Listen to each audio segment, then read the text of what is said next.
Alright everyone, welcome back to another video. Last time we left off with opening the battle for Germany, showing us a map of the Siegfried Line and where they're trying to get across in many different places. We're now on to Paratroopers Go into Action. September 1944. Toss steel at the Nazis.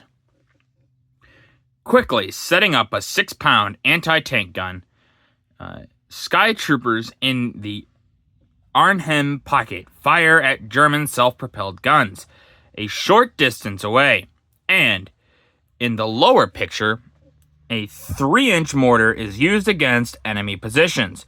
The British Second Army, driving from Eindhoven, was able to reach Ningem and capture a vital bridge, but airborne troops at Arnhem were forced to withdraw.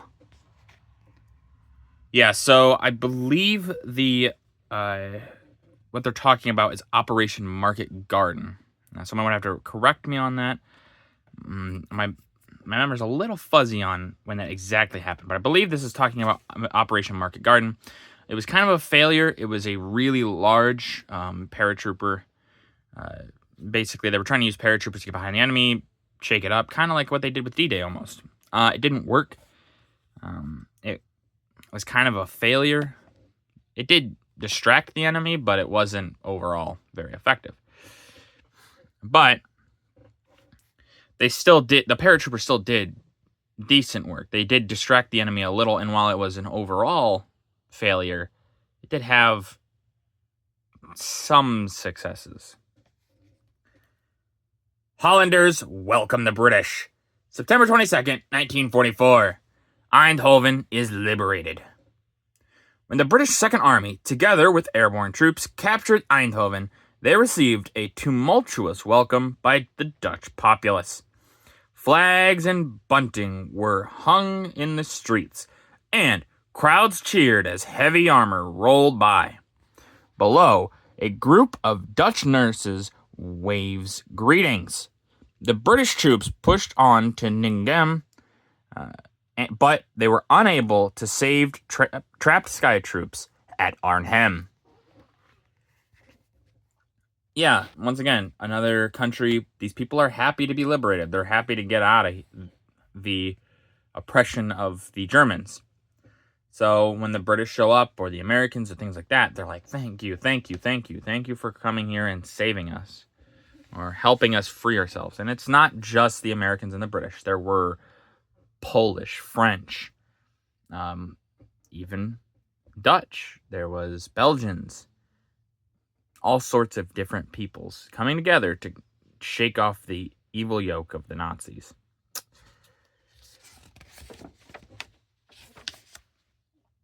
The British capture Ningem, I still can't pronounce that, bridge. September 22nd, 1944. The Wall River is crossed. In their race to relieve surrounded airborne troops at Arnhem, the British Second Army seized the vital Ningem Bridge across the Wall River after fierce fighting. An Allied tank passes 2 dead Nazis above, and the picture below indicates further the bitterness of the battle. Despite this success, the encircled troops could not be reached. Yeah, so they are rushing to help relieve those airborne troops. It just doesn't happen. The airborne troops have to withdraw, as I said earlier, and the fighting is bitter. They do have some successes, but the airborne troops don't really have the success that they were looking for, and instead it causes a few more problems than it solves. Shooting supplies to troops at Arnhem. September 1944. Skyway feeds beleaguered troops. A supply basket floats down by parachute to 1st Allied Airborne troops in Holland.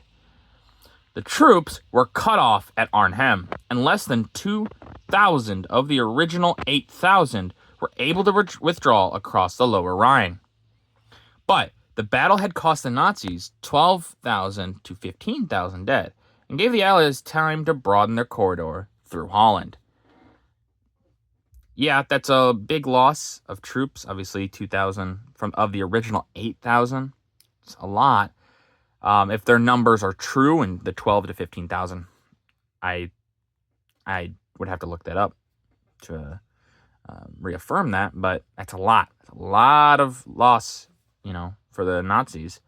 That's 8,000 and let's say 12,000. That's a 4-1. That's not very good. And like I said, while the operation itself wasn't necessarily a success, it did create a distraction that does help overall. So while the operation was a failure, it did at least lead to other successes elsewhere.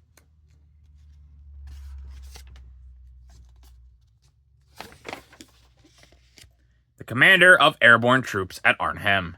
September 1944. He escaped. Major General R. Urquhart DSO was the general commanding the 1st Airborne Division at Arnhem. The 42-year-old general was captured by the enemy, but escaped and was among the 2,000 who came back across the River Loch. The picture shows him at his headquarters in the last British stronghold in the Arnhem pocket. He stands beside the airborne flag. You can see him.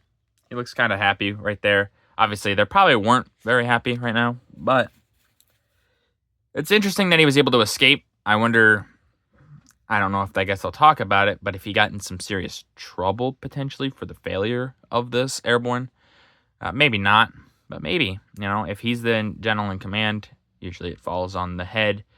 It's the leader's fault for the failure, even if they didn't necessarily cause it. But I'm not sure. But at least he was able to escape with his life. May have been fired or may have gotten into serious trouble, but sometimes living is a little bit more important. Paratroopers escaping from Arnhem pocket.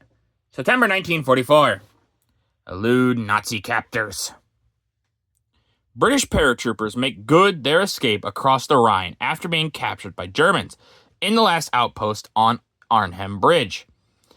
They had been taken to Germany, but escaped through a German town and a woods. They found the rowboat in which they are shown landing at Nijmegen. Here, they joined the British Second Army. All but 2,000 of the 8,000 men were wiped out. Yeah, they're really hammering home. A lot of men wiped out. That's 6,000 gone. It's a big number. It's a big loss. It affects quite a bit.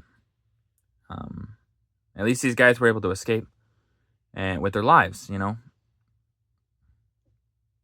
It's good for them, although it is very sad for those who couldn't escape.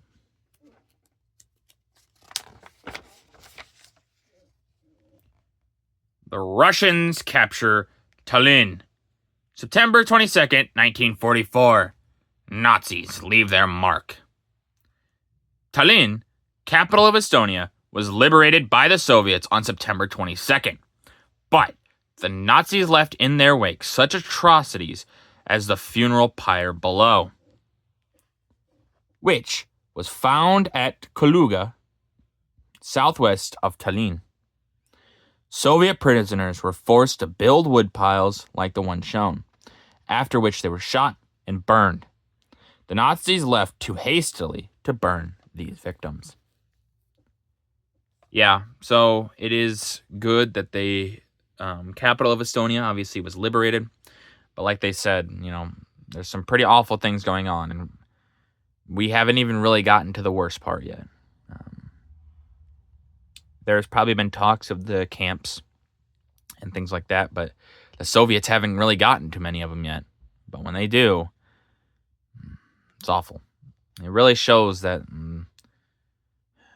sometimes it's easy to just call all the German soldiers Nazis. They weren't, obviously. But clearly there were some who really deserve that title, especially for the evil atrocities that they committed. And you could say they were just following orders, and of course they were. But sometimes there are some orders that shouldn't be followed. Moving up in Italy, September 1944. Tough going. The United States Army trucks, manned by African American troops, negotiate a difficult bypass through the mountains southwest of Boulogne. The American 5th and British 8th Armies put a dent in the Nazi Gothic line in September, taking Pistoia, Rimini, and Fuda Pass. But they were unable to exploit the rupture and remained stalled in severe fighting below Boulogne for months. Yeah, so it's cool that they're pointing this out. You know, they've talked about sometimes the African-American troops, things like that, or even Afro-British troops and things like that. But they don't bring them up as much. But it is important to point out that they did have important roles in this war. And obviously this is still a time of segregation, things like that, and it's awful. But these men wanted to fight for their country, and they were given their right. And I think what helps break down these racial barriers and things like that is seeing that we're all just people, and there's not really all that much difference between us. We might have some differences, who we believe in or, what we look like, but deep down, we're all human. But with that, that's going to do it for this video. If you guys liked the video, leave a like. If you didn't, leave a comment. Tell me what I could improve on. I always appreciate your feedback.